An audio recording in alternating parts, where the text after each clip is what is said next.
the position of the Ministry on petrol filling stations in residential areas.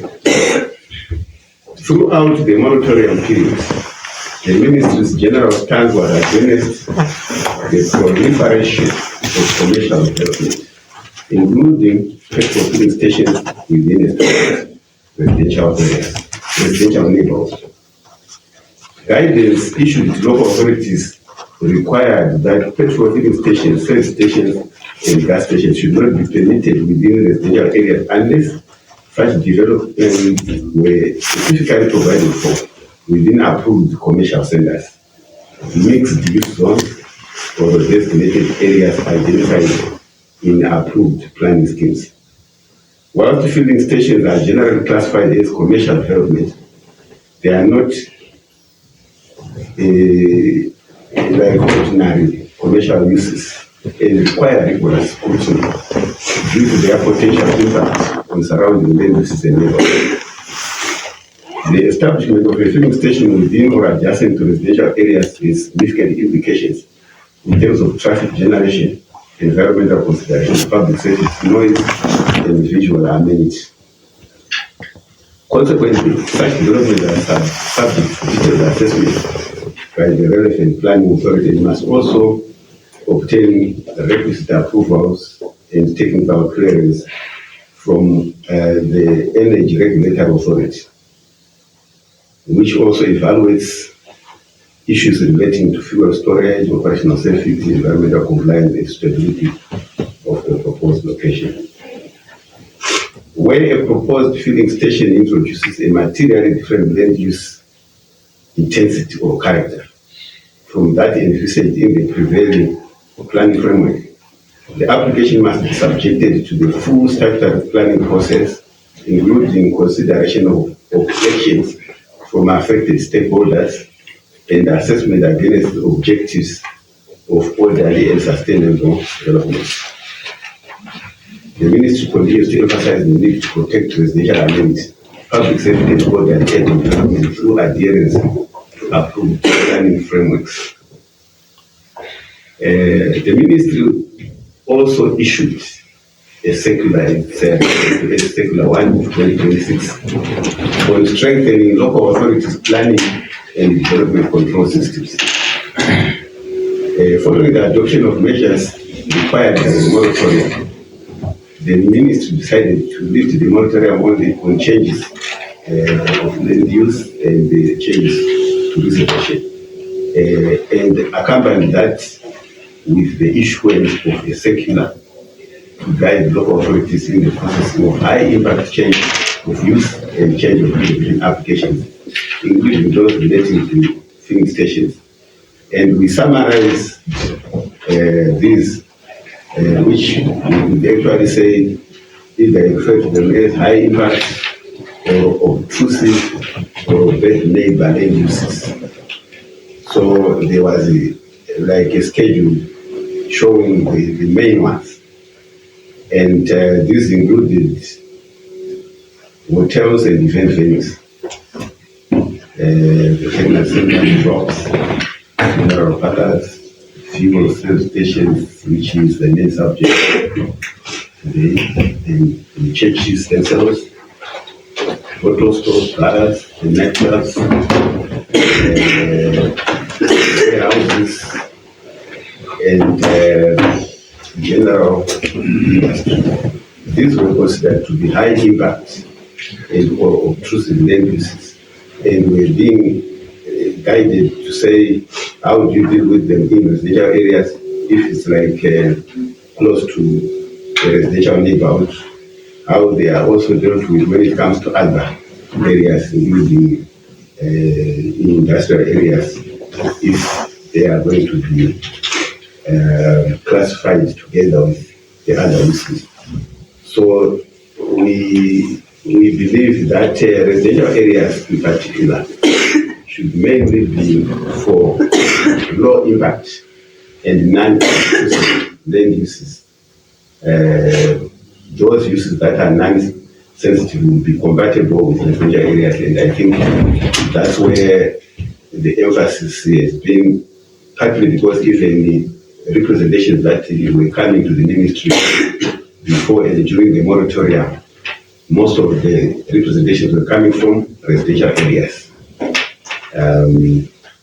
These were the main issues, but to sum up, we can say the increase in petrol filling station and station applications observed during the moratorium period should not be interpreted as a consequence of the waiver system. The waiver process needs approved development or relaxed statutory planning requirements. Rather, it provides a controlled mechanism through which strategic projects could continue to be processed while broader planning reforms were being undertaken. All applications continue to be subjected to the provisions of the Planning Act, relevant environmental legislation, the public consultation requirements, and determination by the local planning authority. The ministry maintained a firm policy position against inappropriate commercial encroachment into residential areas, and continued to require rigorous technical and environmental assessments for all new fuel service stations. We accept that there are some that created problems, and there are maybe living examples that are not living up to the current standards, and going forward, the measures that we have put, we think they will be sufficient to reduce this incompatibility, especially in residential areas. Thank you, Honorable Chair. Thank you very much for your submission. Maybe you would want to introduce yourself. You just sneaked in. Okay, good morning, Honorable Chair. Honorable members, my name is Chibururu. Chibururu is a Deputy Director in the Department of Spatial Planning and Development. I'm accompanying my Director, Mr. Makai, who has just been making a presentation here. But you arrived when it's almost finished. How are you accompanying? Well, and you are late. You must apologize first when you are late. Yeah, it's all right. I'm sorry, Chair, I'm late. I also brought some materials which I thought he was going to use in the presentation. So if he has done well, then that's okay.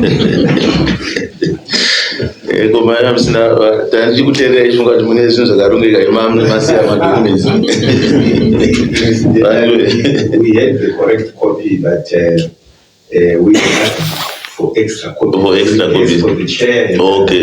And you can tender them. Yeah. Okay. Yeah. Okay. Thank you very much. So we'll now open this session for questions, and maybe I think as a way of clarification. Before we invited you, we had an opportunity to invite local authorities, particularly in Harare, because this problem is mainly in Harare. When they provided evidence, there was an impression that was created that the service station that we were looking for, because there has been concern from members of the public on the dangers of massive stations in residential areas. And I'm sure during the commission here, some of your councillors or councils, they take money from people who build safe stations, as much as 100,000 Majita says. So the most sought after standing is talking about safe station because it also explains why safe station because and there is no regard to safety. That's why people then approached us and we decided to have this inquiry. So we had a list and a period for safe stations that which were following a pattern approved maybe weekly or daily. When we gave that list to the local authorities, vakati isusu period yamuri kudai pakawanda masafe station takange tisisina simba rekutora masafe station. Pakange pane moratorium yanga yaiswa neministry ndo pakauya zvinhu zvese izvi. They also explained kuti once the ministry or the minister agranda a waiver, even zvikachidzoka zvedu kunoku unenge uchadi because yakuya achiita kune instruction and vakadzama vasvika patongoziva kuti kune munhu ari kuya kuzorevera mubereki wake. Kana akazodzama munozomupedzisira haangazotaura zvese because anosvika akazorohwa angati, but it was very clear that there was that a problem, and maybe the committee would want to know kuti why did you then as a ministry extend the moratorium? Because when you started you wanted only 90 days, then you extended it to April, another 9 months or so. And the problem that maybe you might want to favor us with the reason why you have to extend. And secondly, or corrector, do you have a document or a report yakazobuda after the moratorium ekuti makanso anga achiresa zvakadai izvi ndo zvatagadzirisa during this time, or the result yakangoya chete ndeye more safe stations in the public areas? So maybe that clarification, and I thought with that background it would be important to you, because that's what prompted us to then want to talk to you, because our focus was on local authorities, because in terms of the law they are the ones that assist with this matter. But kana mazi so moratorium makake matove mukati matove player. So that's why we want. So maybe also the third one, I don't know whether you have a list of the safe stations that you waived. I think the waived is the correct term, and which you waived, so that we can then compare it with what was submitted by the state of Harare. So those will be my three first questions, then I will invite the members to post their questions. Thank you, Honorable Chair. As for the extension of the moratorium, it was this one now statement that has been issued that every local authority should develop certain structures within its planning departments, and also have enough resources for plan management.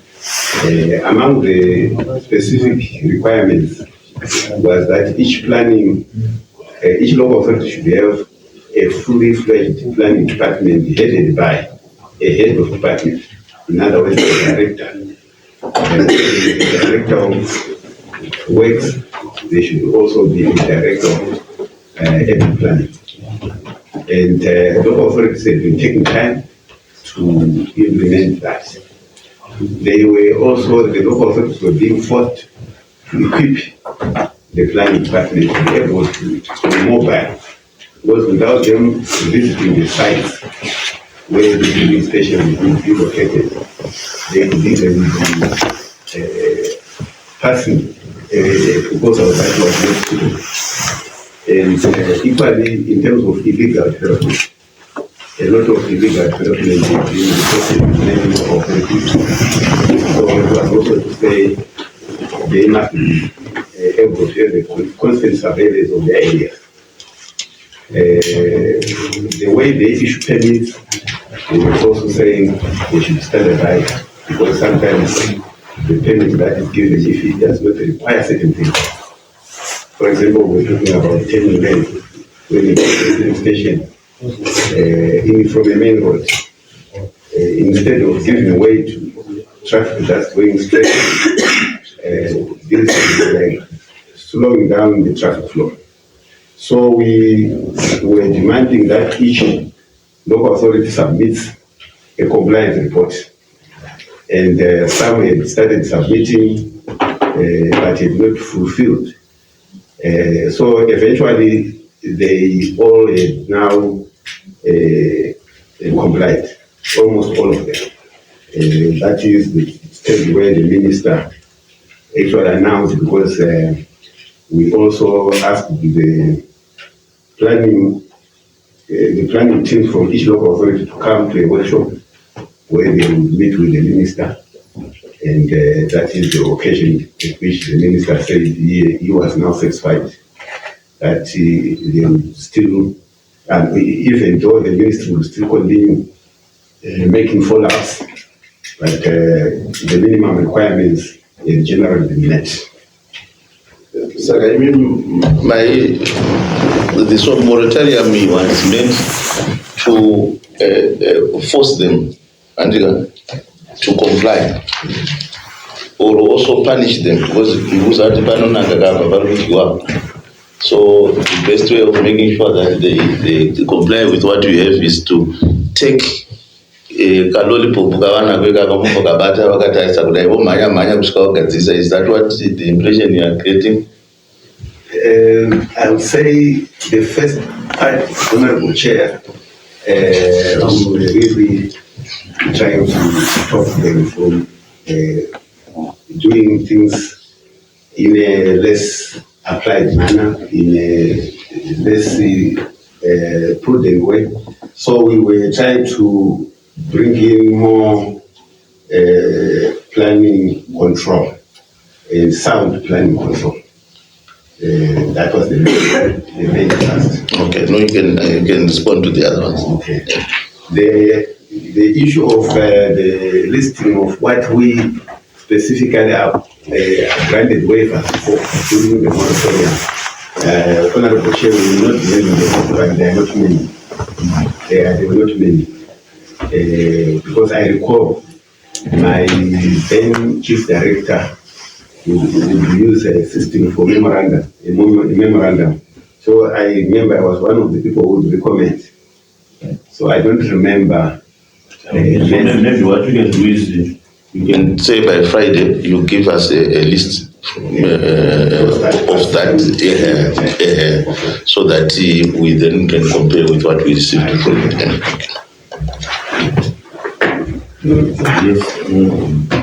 Okay, thank you, Honorable Chair.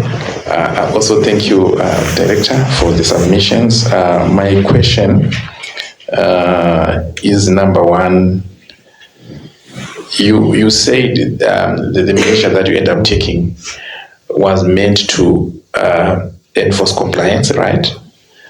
I want to understand what kind of powers do you have when we have instances where the authorities are not doing things according to the procedures? Do you always come up with measures where you force them to comply, or you've got other powers, for instance, to have people being fired for being incompetent? Do you have such powers maybe as local government? That's what I want to know. Number two, I think that's what you addressed, but I wanted to know the number of waivers that came through your office during this period. So you said maybe you were going to provide the list. It's also important for us. The last question that I have, you have given us the prescribed distances, but unfortunately you are saying these are simple guidelines. I don't know how binding they are. If they are to be violated, do you take action, or it's just a guideline? Because that's where the issue also is emanating from. Because the distance that you are talking about, in as much as they are guidelines, they are not being followed, especially the distance between each service station. Okay, but my question to you is, despite that these are just guidelines, what kind of interventions are you supposed to be making as a local government when these guidelines are not followed? Because evidently, if you move around, you'll find out that service stations, they are their distance between each service station is way less than this 150 meter required distance. I've always given an example of a service station that is located in like there are two service stations at Highland. I think it's less than 10 meters distance. They are just separated by a juror. So if you see such occurrences, what kind of mechanism that you have, corrective mechanism that's there from your ministry? Yeah, thank you, Chair. I think my first question has just been overtaken by events. It has been asked by my colleague. It was the issue of the distance between each service station. I wanted to give an example of if you go to Bulawayo Road, you can correctly see that there is a service station that is being built next or adjoined to the next service station, and the distance there is not even more than 10 meters. Yes, Honorable Chair. That's the one. Even if you go to Highland Road, the same is happening there. And I'm wondering why, if this is a law or it's just something that people are just talking about. So the next question is, there's an impression that the ministry is also allocating strength through its Department of State Land. We are also allocating service station stands. It happened that I come across a stand that was being sold, but only to know that the papers are coming from local government through state land. So what measures are they also following the same measures, or those are the same people that are now conflicting with the council, that they allocate another stand here, then the council allocate the next stand? Are you working together to make sure this demo program is there? Then maybe my last question, you talk of illegal development that is happening in the city center. What measures do you have to stop this? Because what I know is your department of physical planning, you'd see good inotozoenda kwakavakwa service station yotozonoissuwa mapepa kunzi hapaa right, zvotonzi hazvakaenda kuphysical planning, saka haisati yavhurwa because ndo vazonzi vanyasoita plan yacho vaone kuti zviri kufambira. What measures do you take to make sure this is not happening? Or kana pachiitwa illegal development mongomisa mostopa than to see kuti service station indovakwa yopera illegal then yozoissuwa mapapers later? Thank you. Ifange iwe motive irutovakwa munhu wese akatarisa yepower and user. If you can address that, because we have seen there's a tendency in most local authorities, they observe something illegal happening because there's this term called regularization. Unozoya mari manje kokuvaudzi zviri pamutemo zvoregularizwa mari dzobuda. Why? Tichidaro ndofunga imimi also you have driven along that road. Pane imwe futi iri muna Kickman kuita gods negods kudai, but my regulations muna. So if you can address those issues, I think it would be very helpful. Then tombo apa Sorry, Honorable Chair, maybe just to buttress on the same issue. Yekuti, when it comes to service stations that are being built are illegal, we have never seen you as the Minister of Local Government coming in and taking measures even to demolish them. But when it comes to residential houses of poor people that are actually just looking for a roof over their head, you allow councils and you even sometimes give directives. But on these business people that have money, is there something happening within your ministries and in the councils as well? Because it seems as if my ministries and my councils, what are you really doing about that? Maybe kana pane service station yamakambopfanyawo yakaita sedziri pana warrant user pamungati batsiro pamuhonorable vakuendera imberi, but since muripo motibatsira kuti maservice station amakapwanya sekupwanya kwamunomboitawo dzimba ndeapi? Thank you, Honorable Chair, Honorable members. We addressing the issue of the powers to get local authorities to comply. In general, the Minister of Local Government is granted powers in 2 acts in terms of getting compliance. If we're talking of the Urban Councils Act and the Regional Town and Country Planning Act. Once the Minister is seeking either corrective action to be carried out and it's not being done, the Minister can give a directive. What the Minister may not be able to do is for the day-to-day accounting for individual officers, but certainly he directs the council. The powers to direct the council are in both the Town and Country Planning Act and the Urban Councils Act. For rural district councils, in the Rural Councils Act as well. The issue of illegal development, getting corrections after illegal development has been carried out, is also provided for in terms of the Regional Country Planning Act. If a local authority does not enforce against illegal development, the Minister again issues a directive or can call in, he has got also calling powers. Calling powers include even before development is started, whereby if we're looking at the positive side, a strategic proposal which is of public interest and of course some of national importance, the Minister does call those and say they will be determined by him, by the Ministry, and then the Council is then asked to issue permits.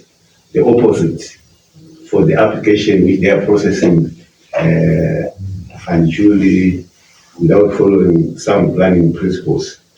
It's called in, it is given a directive that there be issued a refusal. If it is to be demolished, again, they are given that directive to demolish. I would not be aware of a filling station where that such a directive was issued. But I think there are some filling stations that are not properly planned, but followed the statutory requirements. They would have been advertised, they put in the newspaper. Sometimes there are no objectors, and but still it may not be in the appropriate place. I think that there will be legal, completely illegal service stations that were regularized. I am not aware, especially during the moratorium period. The issue of the distance not being followed was one of the major, if we want to call it, the most shared part of our grievance with local authorities. Before the moratorium and after. We can only but say it is difficult once something has already been granted permits and has already been developed. So the example of High Glen is like both sides of the road. It is one of the worst examples. And I happen also to drive past that route very often. And I always say these are what people can call planning blunders. Even without guidelines, we thought local authorities would be just subjecting this to like a traffic assessment. What is the circulation like? When somebody is still turning, he has to give way to somebody who is also turning. I think we can reassure the committee that we are working on this, especially the issue of siting and designing of areas where there are filling stations. We are actually starting to do this physical insets, drawings that show that if you are drawing, if you have a big plan where there is a filling station, we then say can you also add an insert which shows detailed even the lanes, where will be the turning lane, where will be the in and out. So there is a real concern which we can actually say we would like to thank the committee for giving us more,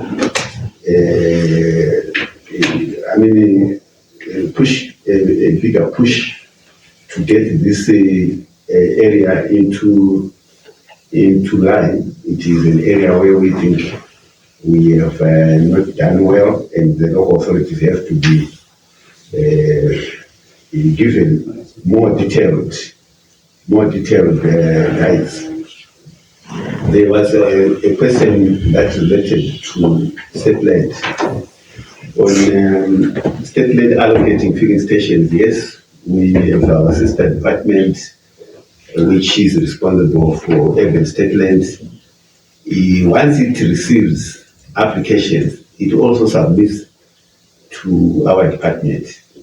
And I'm not sure of the one that honorable members raised, whether it is the distance that it was allocated and is too close to another filling station. I am not sure. But we want to promise the committee that we will ensure that if there was such an allocation, we will be sending our teams. No filling station shall be processed before our teams have gone on site. If it's outside Harare, we have provincial stations. Our provincial planning officers, we would like them to personally visit every site where there's a proposal for a filling station. And I think as part of the documents that you submit on Friday, we also want one that shows the filling stations that we issued on state land for the last 12 months, so that when we visit the ones that are issued by local authorities, we also visit the ones that you have issued yourself to see whether you are also complying with, since you are now also an issuing authority in that manner. So you must also favor us with that list. That is noted on the chair. And I think the issue of demolitions,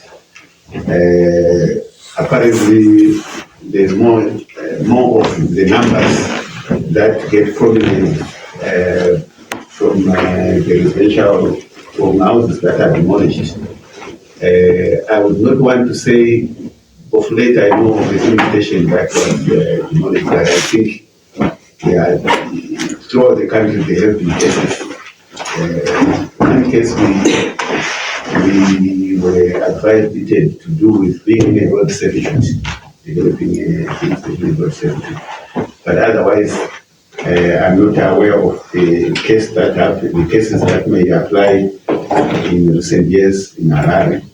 But I think it should be more of also the stakeholders. Sometimes the stakeholders make things happen where there are people who object, and it gets to the minister's ears. But sometimes there may be cases where the complaints are not submitted, and sometimes because of the division of labor, local authorities are the ones that are on site and they know where their problem is, and they can escape if there are no representations that are met. Otherwise, I think those were our responses to the questions.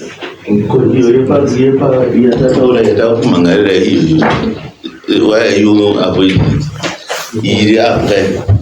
Andikatiri mukomiti chingabva tatofara mukati ande pamwe chete tinomezherana iyo timboona kuti tichiita zvinhu zviri practical sei muri kuiavhoida iyo apa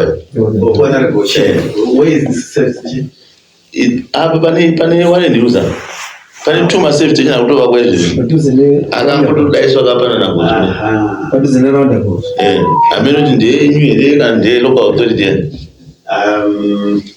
There is But in the mission, they said this when Yeah. I remember there is, and we only but almost to say we are very happy if you are interested in visiting the site after we go through our paperwork, and we will be very pleased to be joined by yourselves. as Muruiz remember I think it's definitely allocation that was done. I seem to remember it. on the you guys still But we now need to go and in the roads, see where the roads are, and then go to site. In this case, if Honorable Chair, you want to us to be together on site, we are prepared to go on site. I did Moti invite our next to really because in Canapa violation you address. If you can maybe write to the clerk inviting us to jointly go and see what is happening. But Pamukavra paper Magono, no respond. But Masoni Masomona attributor Panipania. Thank you so much, Chairman. There's a question which was not answered. Yes, you know why are we here today? It's because of an outcry from the residents. That's the first thing. They are crying about safe stations in their residential area. Honorable Chigum asked you how far, if the civil engineers from local authorities just give stands where it is not designated for safe station, do you have the powers maybe to fire them? You did not answer that question. Then coming to my question now, we talked about the change of use of the land. Councils, whenever they want to do change of use, they also submit to your offices. Do you sometimes go on the ground to go and see, or you just endorse from your office, saying you can do change of use? That's where most of the things that you are missing from. You don't go to the ground. That's where the outcry is coming from. The change of use of the land. Thank you so much for that.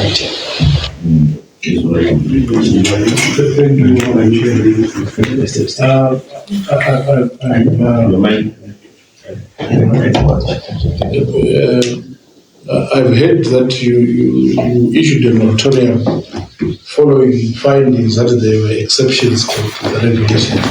Is there a list that we can get that lists all these violations?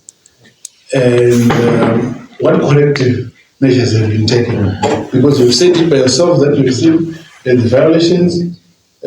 May we have, because for these violations to call for the action of the minister, they should be extensive. So may we have a list of those extensive violations and what corrective actions has been taken? Because on the other side, on the local authorities, they pointed out some areas where they say, yes, there could be violations, but it's not us, it's the other side. Now, you also tell us what violations were done by the people that are under you. And listening to you generally, I don't know whether there's fear to implement or to fire or to discipline or to take corrective measures. Because wherever you're explaining issues, you then say, yes, there is an avenue to take corrective measures. But that it is noting the powers to take corrective measures. But the corrective measures are not being taken. So we hope this list is going to address that, yes, there are corrective measures and you are implementing those corrective measures. My second question is on industrial areas. You said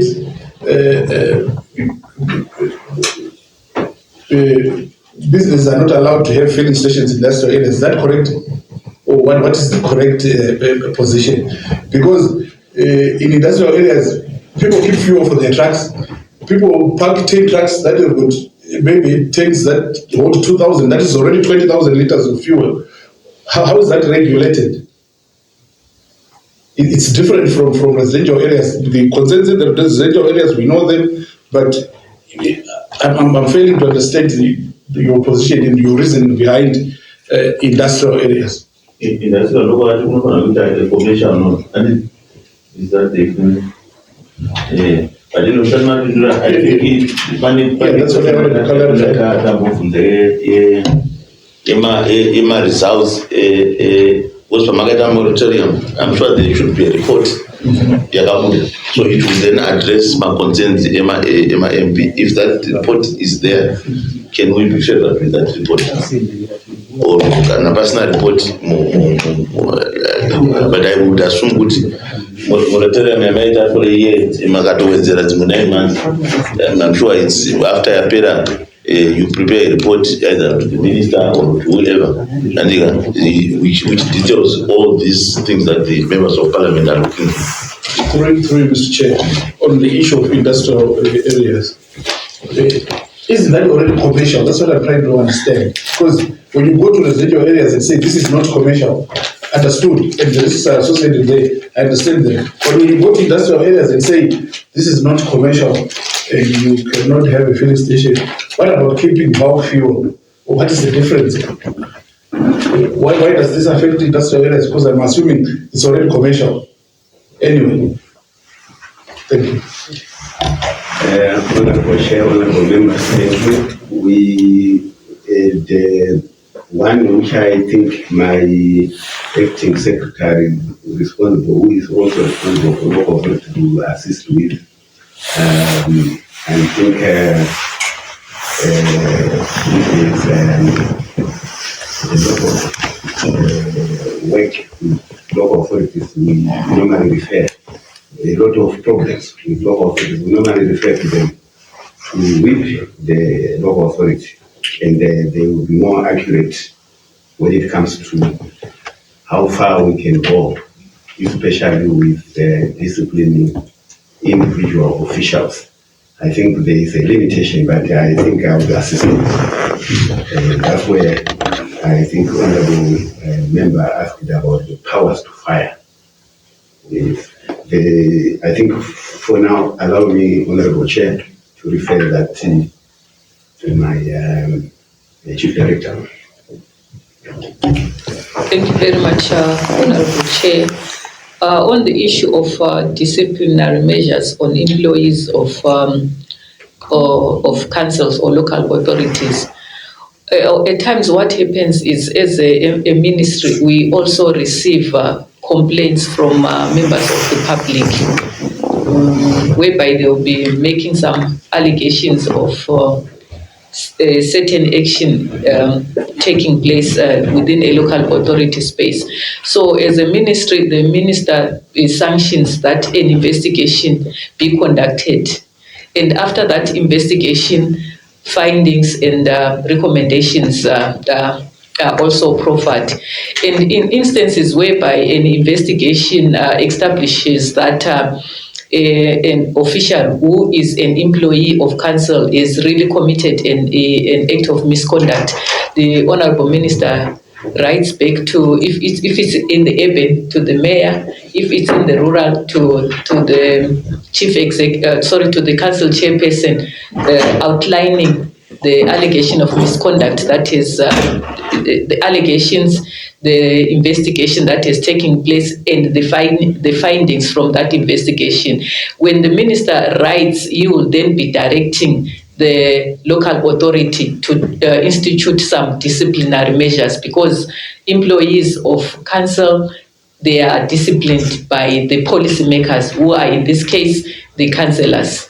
And as a ministry, we also make a follow-up to say, can you give us an update on what action we have taken in as far as my findings of my investigation have been communicated, and action taken to that particular individual.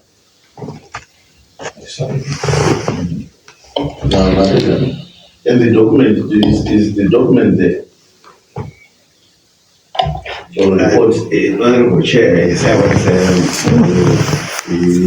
going to go to the next, where after the moratorium, whether we have a document, we came up with a circular, more than a summary of the problems, but a summary of what to do.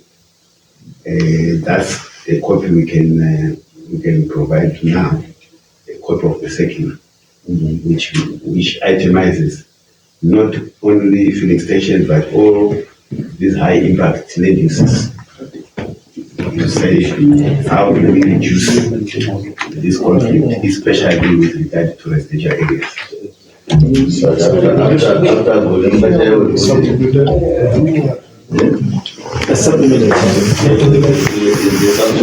you. Listen to the first explanation about discrimination. You gather that I'm gathering that they wait for members of the public to register complaints and then take discrimination.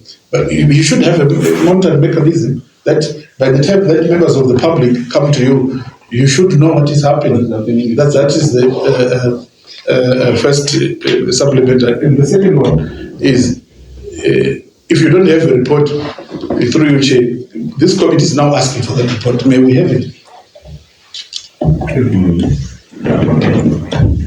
My supplementary question is on the issue of a remedy. You are being theoretical in your response, Chief Director. We want you to be practical. When you decided as a ministry to say we are going to have a moratorium because of the issues that were happening, it's because you had noticed some malpractices that were taking place. So you had a list of issues that we're trying to address by such a measure. The question now is, yes, this measure, you were trying to fix the process, but it was not making anyone to account for the problems or the issues that you had picked for you to come up with such a measure. So despite that you came up with this measure, you are trying to deal with the process. Were there any process that were then later carried out to address the malpractices by whether the council employees, ministry employees? You cannot tell us that this measure addressed or provided a remedy to the deficiencies that were created by those who were failing to follow the laid down procedures. That's the question that I want you to be very practical here as you respond to this.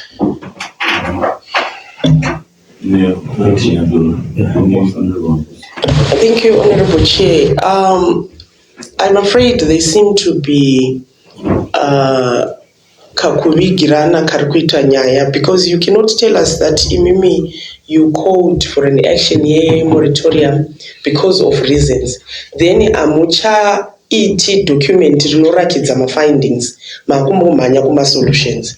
What we need to know is what is it that you found out, who was doing what, who did wrong way, and what measures are you going to take for those who were incompetent.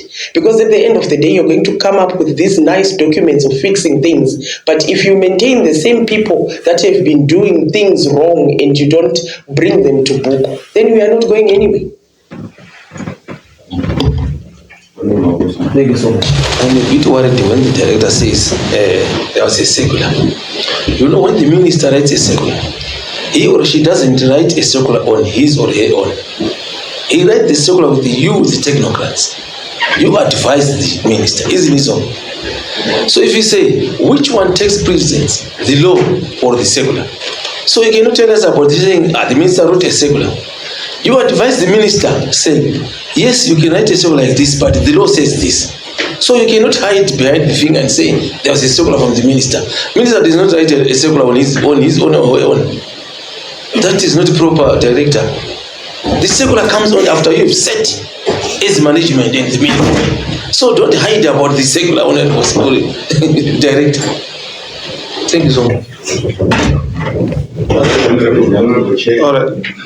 My supplementary, Honorable Chair, is I'm worried when the Chief Director then says varikutoona zvinhu zviri kuitika and vakangofananawo nesu muone vari kuita raundopfuura nepanhu paitoitika zvinhu and is also worried kuti zviri kutoitika izvi pasina mutemo usingateedzerwi, then we are heading nowhere, because kana ndivo varatora Harare yacho is the Chief Director. So vakatoona vanofanira kutokola kuti ngapaitwe action ipapo pasati pambomira ati munhu anyore tsamba, munhu acomplainero, munhu avhunze.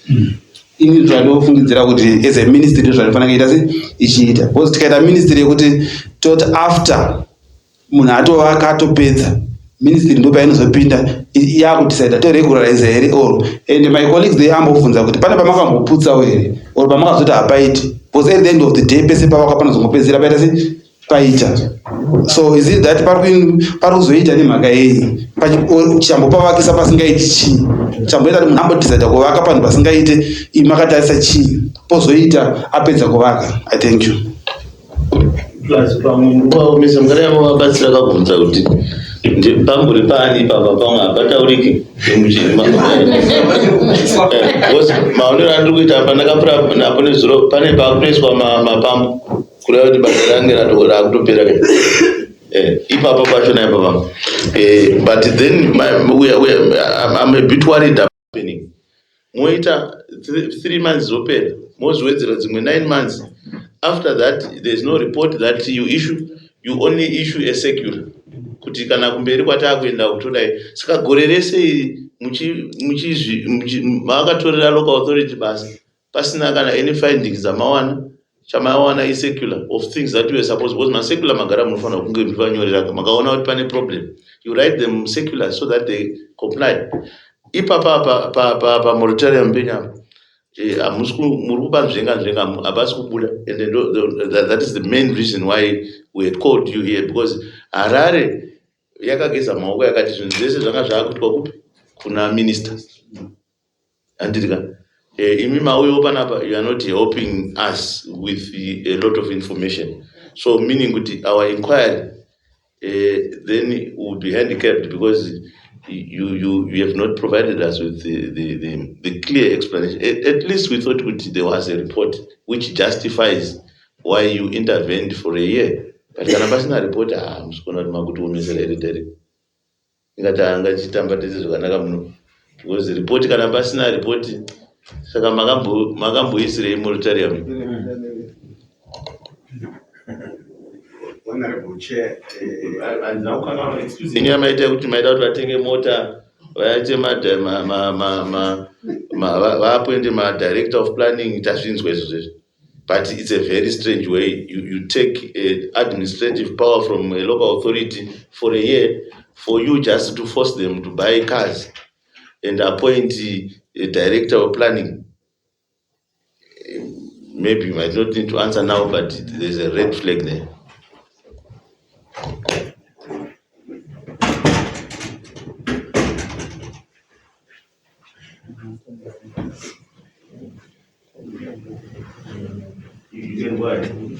Honorable Chair and honorable members, I can actually say there is a very strong message that honorable members are making, that we must book the people who don't follow their planning principles. If they were actually misinterpreting their planning legislation or planning principles.